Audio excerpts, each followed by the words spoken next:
जी student, जो आज हमारा टॉपिक है वो है data movement. Data movement basically क्या होता है ये हम पढ़ेंगे, मतलब कि हमें असेंबली लैंग्वेज में से किस तरह पढ़ते हैं, इसका क्या हिसाब किताब है, सारा हम इसे इस लेक्चर में डिफ़ाइन करेंगे। सबसे पहले डाटा मूवमेंट की आपको डेफिनेशन बताता हूँ। Data movement instruction move data from one place called the source operand to another place called the destination operand. ये कह रहा है कि अगर आपने जो डाटा है वो एक साइड पे आप एक प्लेस पे अगर आप वो मूव कर रहे हैं तो वो आपका कहलाएगा सोर्स ऑपरेंड, और अगर आप वही डाटे को दूसरी प्लेस पे या दूसरी जगह पे सेंड कर रहे हैं वो कहलाता है हमारा डेस्टिनेशन ऑपरेंड। सोर्स ऑपरेंड वो होता है जो कि मतलब सेंड कर रहा है, डेस्टिनेशन वो जो रिसीव करता होता है।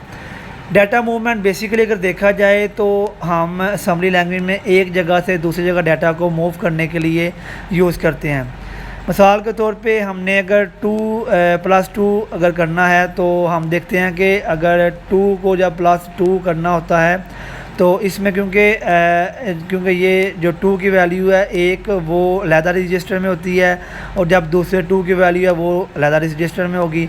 तो जब इसको हमने कंबाइन करना है तो वो क्योंकि हमें वो रजिस्टर से मेमोरी में लेकर आएगा, मेमोरी से फिर हमें एग्जीक्यूट कराएगा, तो ये सारा प्रोसेस बेशक वो हमें सामने नज़र नहीं आ रहा होता लेकिन बैक एंड पे वो प्रोसेस हो रहा होता है। तो उसको करने के लिए 2+2 का आंसर 4 आए, उसके लिए जो प्रोसेस होता है वो सारा डाटा मूवमेंट होता है। बेसिकली अगर देखा जाए तो डाटा मूवमेंट का काम ये होगा कि डाटा को एक जगह से दूसरी जगह ट्रांसफ़र करना, मूव करवाना। आगे देखते हैं, data movement instructions can be grouped into loads, stores, moves and immediately loads. मतलब इसका ये कह रहा है कि जो डाटा मूवमेंट की जो इंस्ट्रक्शन होती है ना उसको ग्रुप किया जाता है लोड में, स्टोर में, मूव्स में और इमीडिएट लोड्स में। मतलब कि ये जो चार चीज़ें हैं इसके ऊपर डाटा मूवमेंट के इंस्ट्रक्शन लागू होते हैं, इसके ऊपर ग्रुप किया जाता है डाटा मूवमेंट इंस्ट्रक्शन को। सबसे पहले लोड इंस्ट्रक्शन का पढ़ते हैं कि इसमें हम क्या करते हैं। लोड इंस्ट्रक्शन में जो डाटा मूव होता है वो मेमोरी से रजिस्टर में होता है, मतलब जो हमारा डाटा मेमोरी में पड़ा होगा वो रजिस्टर में ट्रांसफ़र होगा या मूव होगा। जबकि store instruction move data from register to memory. जो स्टोर इंस्ट्रक्शन होती है उसका काम ये होता है कि जो डाटा आपका रजिस्टर में होगा ना उसको मेमोरी में कन्वर्ट करेगा। जबकि लोड इंस्ट्रक्शन ने क्या करना होता है, मेमोरी से रजिस्टर में करना होता है, और स्टोर इंस्ट्रक्शन ने उल्ट काम करना होता है, रजिस्टर टू मेमोरी करना होता है। इसी तरह आगे जो मूव इंस्ट्रक्शन है वो मूव डाटा करती है एक रजिस्टर से दूसरे रजिस्टर में। मिसाल के तौर पर मैंने आपको पहले ही बताया था रजिस्टर का काम क्या होता है कि डिफरेंट टाइप के रजिस्टर होते हैं। कोई लोड रजिस्टर है, उसके बाद हम पहले सारे डाटा रजिस्टर, बेस रजिस्टर के बारे में पढ़ चुके हैं। तो एक रजिस्टर से दूसरे रजिस्टर में डाटा को मूव करने के लिए जो है हमें क्या यूज़ करते हैं, मूव इंस्ट्रक्शन को यूज़ करते हैं। इसके बाद आ जाता है इमीडिएट लोड इंस्ट्रक्शन। इसका काम क्या होता है कि जो कांस्टेंट्स वैल्यूज़ वगैरह होती हैं उसको मूव करवाना, और इसमें जो एड्रेस वगैरह होता है ना कोई भी एड्रेस है आपके डाटा का वो भी रजिस्टर में, ये करवाता तो रजिस्टर में ही मूव है लेकिन एड्रेस वगैरह भी शामिल होता है और कांस्टेंट वैल्यू को कराता है। आगे बढ़ते हैं तो सबसे पहले लोड इंस्ट्रक्शन के बारे में पढ़ेंगे। जैसे कि आपने C++ में या दूसरी प्रोग्रामिंग लैंग्वेज में पढ़ते हैं कि हर एक का कोई स्पेसिफिक कीवर्ड होते हैं जिसके ऊपर पता चलता है कि हमने ये मूवमेंट करनी होती है या ये वर्किंग करनी है। जैसे कि अगर C++ में देखें तो इंटीजर के लिए हम डाटा टाइप यूज़ करते हैं, इंटीजर को ऐड करेंगे। स्ट्रिंग के लिए हम पूरे वर्ड को करने के लिए यूज़ करते हैं, जबकि करैक्टर देख लें तो हम एक वर्ड को एग्जीक्यूट करने के लिए करते हैं। इसी तरह असेंबली लैंग्वेज में भी डिफरेंट टाइप की डाटा टाइप्स यूज़ होती हैं। जबकि लोड इंस्ट्रक्शन में इसकी जो डाटा टाइप्स यूज़ होती हैं वो ये हैं कि IB, जो IB आप इसको इंस्ट्रक्शन ले लें या डाटा टाइप ले लें, इसका काम क्या होता है कि जो आपके साइन कर होंगे ना, मतलब बाइट्स की फॉर्म जो साइन कर होते हैं उसको एक्सटेंड करना, मतलब उसको बढ़ाना। और ये जो नंबर 2 पे IBU है, इसका काम क्या होता है कि जो आपने जो बाइट आपकी लोड हुई है ना, क्योंकि इसने काम तो लोड पे ही करना है ना, लोड से आपको पता लग रहा है कि लोडिंग करनी है, तो जो आपकी बाइट लोड हुई है उसको जो 0 बाइट है उसको एक्सटेंड करवाना है, इसका काम 0 बाइट को एक्सटेंड करवाना होता है। जबकि IB का काम लोड मतलब साइन बाइट को एक्सटेंड करवाना। जबकि आगे अगर देखें जाएँ तो जो IH है उसका काम क्या होता है, हाफ वर्ड, मतलब कि इंस्ट्रक्शन एक पूरा वर्ड है, उसका जो हाफ वर्ड होगा उसको ये एक्सटेंड करवाएगा। और IHU हाफ वर्ड ज़ीरो, जो हमारा हाफ वर्ड है इंस्ट्रक्शन में INSTR, इसके जो ज़ीरो वर्ड होंगे उसको एक्सटेंड करवाना। अगर आप देखेंगे कि INSTR में तो कोई ज़ीरो है ही नहीं, तो ये जान लें कि जो हमारी कंप्यूटर लैंग्वेज होती है या बाइनरी लैंग्वेज होती है वो जस्ट 0-1 को समझती है। तो बैक एंड पे 0-1 की फॉर्म में काम हो रहा होता है।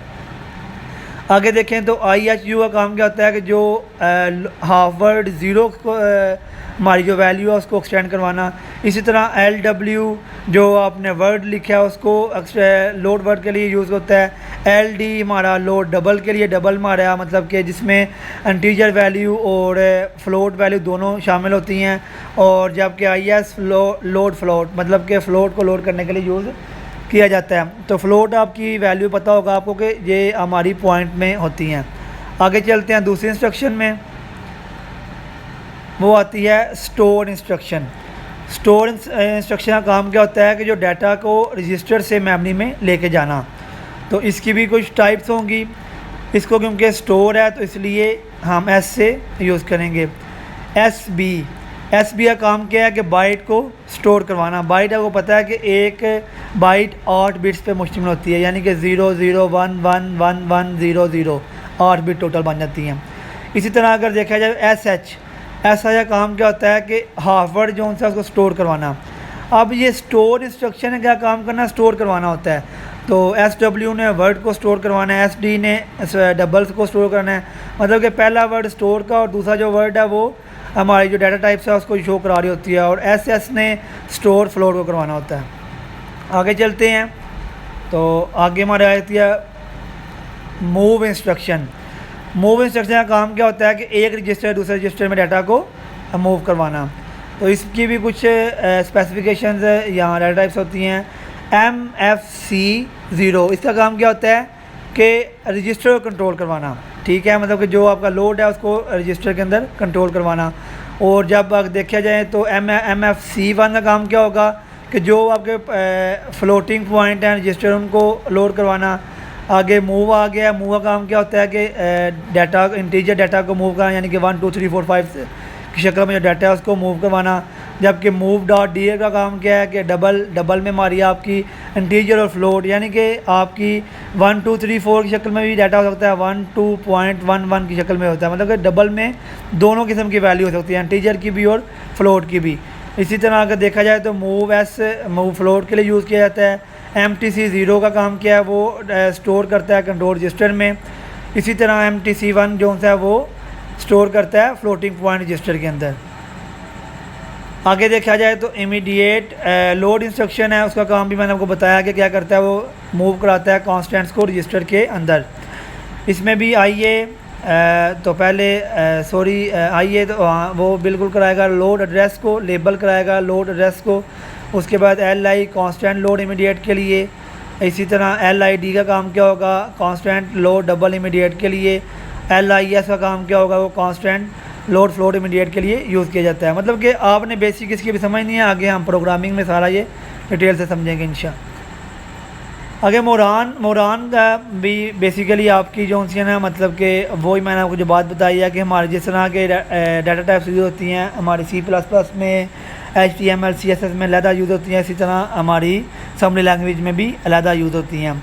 तो उसने ये बताया हुआ मूव अलहदा के लिए MOVE के एक अलहदा डाटा टाइप है, MOV अलहदा है, पुश अलहदा है, पुश L अलहदा है, पुल ETC अलहदा है। तो इसका काम वैसे क्या होगा, some processor include instruction that can move a block of memory from one location to another at one time. मतलब कि कुछ प्रोसेसर ऐसे होते हैं जो कि एक टाइम में जो मेमोरी का ब्लॉक है, यानी कि पूरा एक मेमोरी का जितना मिसाल के तौर पे आपका 10 GB का डाटा है उसको एक जगह से दूसरी जगह ट्रांसफ़र करना है, तो उसके लिए ये यूज़ की जाती है इंस्ट्रक्शंस को, ये मूव या मूव MOV, पुश या पुश L या पुल। आगे आ जाता है एड्रेस मूवमेंट। एड्रेस मूवमेंट का काम क्या होता है कि एड्रेस जो है ना वन लोकेशन से दूसरे लोकेशन में ट्रांसफ़र करना, बताना। The source and destination location are determined by the addressing modes and can be registered to our memory. मतलब कि जो एड्रेस मूवमेंट का काम क्या होता है कि एड्रेस वगैरह बताना। सोर्स का और डेस्टिनेशन का जो एड्रेस है ना या लोकेशन है वो एड्रेसिंग मोड्स में ही हम डिटरमाइन करते हैं, यानी कि उसके बारे में जानते हैं इसमें ही एड्रेस मूवमेंट में। Address movement instruction can come in a variety of size, मतलब कि वही बात है कि ज़्यादा मतलब कि जो उनकी साइज़ हैं वो आ सकते हैं। मतलब कि address movement instruction can come in a variety of size, मतलब कि बहुत ज़्यादा साइज़ में या बहुत ज़्यादा इंस्ट्रक्शन इसकी यूज़ होती हैं एड्रेस मूवमेंट की, वो ये बता रहा है इसमें।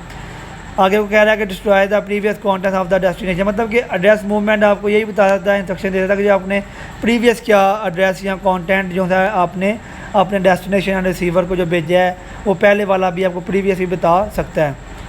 तो इसके कुछ रूल्स वगैरह हैं कि आप किस तरीके से मतलब कि एक जगह से दूसरी जगह एड्रेस को ट्रांसफ़र करते हैं, डाटा को सेव कर सकते हैं। उसने पहले बात यही की है कि both operand must be same of same size, मतलब कि अगर आप एक जगह से दूसरी जगह डाटा ट्रांसफ़र कर रहे हैं तो अगर एक की जो कैपेसिटी है वो 10 MB को स्टोर करने के, तो दूसरी की भी कैपेसिटी 10 MB को स्टोर करने की होनी चाहिए। दोनों का साइज़ सेम होना चाहिए।